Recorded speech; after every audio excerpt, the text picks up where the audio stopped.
Çin medyasına çıkan haberlere göre Çin'in enerji kaynağı olarak bilinen Doğu Türkistan'da yakın zamanda 500 milyon ton daha yüksek kaliteli petrol ve gaz rezervi keşfedildiği bildirildi. Çin medyası Global Times'ın 30 Kasım'daki haberine göre bu sefer keşfedilen en büyük petrol sahasının yaklaşık 2000 kilometrekarelik bir alanı kapsayan Jungar Havzası'nın doğu kesiminde olduğu öğrenildi. Şu anda Çinli petrol sondaj ekiplerinin ilk sondaj işlemlerini tamamladığı ikinci aşama olarak kapsamlı sondaj çalışmalarının yakında başlayacağı öne sürülüyor. Çin işgal hükümeti Jungar Havzası'nın toplam petrol ve gaz rezervlerinin 12 milyar tona yakın olduğunu ve bunun 1/3'inin hali hazırda tespit edildiğini açıkladı. Gözlemciler Doğu Türkistan halkının bunca zenginliğe rağmen yoksul bırakılmakta olduğunu, Doğu Türkistan'daki milyonlarca ton yeraltı ve yerüstü kaynağının 7/24 Çin eyaletlerine kesintisiz bir şekilde transfer edilerek talan edilmeye devam ettiğini kaydetti.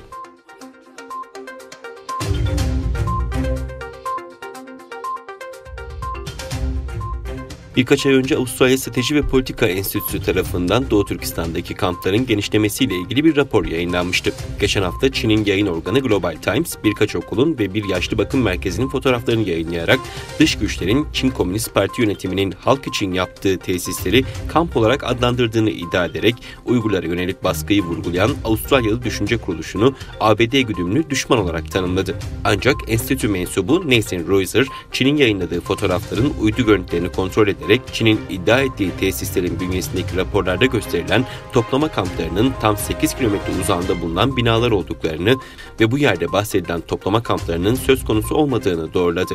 Global Times'ın uluslararası toplumu kandırmaya çalıştığını öne sürdü.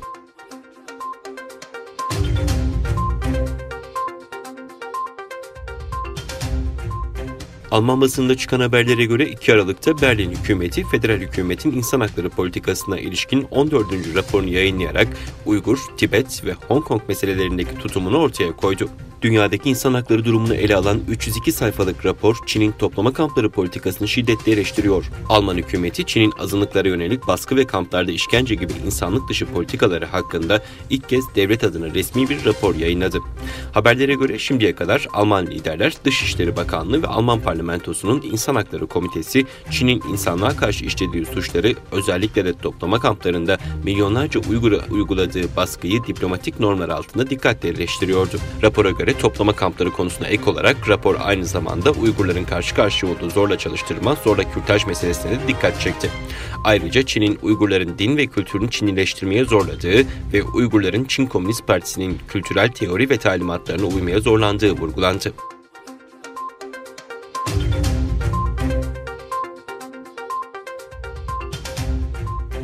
ABD'nin Çin Komünist Partisi üyeleri ve ailelerinin ülkeye ziyaretlerini kısıtlayan yeni giriş kuralları yayınladığı bildirildi. New York Times'ın haberine göre ABD Dışişleri Bakanlığı'ndan yapılan açıklamada ülkeye seyahat eden Çin Komünist Partisi üyeleri ve ailelerine yeni kurallar getirildiği duyuruldu. Açıklamada Çin Komünist Partisi üyeleri ve aileleri için seyahat vizelerinin sınırlandırılması kararı alındığı, bu kapsamda söz konusu kişiler için seyahat vizelerinin geçerlilik süresinin en fazla 1 ay olacağı ve tek girişte sınırlandırılacağı belirtildi. Vize kısıtlamasının 270 milyona yakın Çinliyi etkilemesi bekleniyor. Çin vatandaşları gibi Çin Komünist Partisi üyeleri de 10 yıla kadar ABD ziyaretçi vizesi alabiliyordu.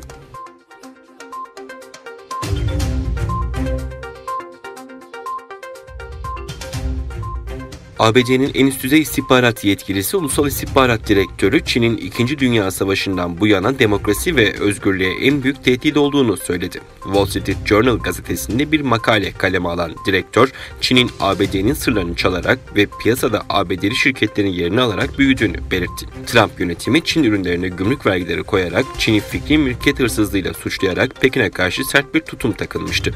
Direktör ayrıca Pekin'in Çin'le bir sürtüşmeye hazırlandığı, ekonomik, askeri ve teknolojik açılardan dünyaya hükmetmeye niyetli olduğunu belirtti.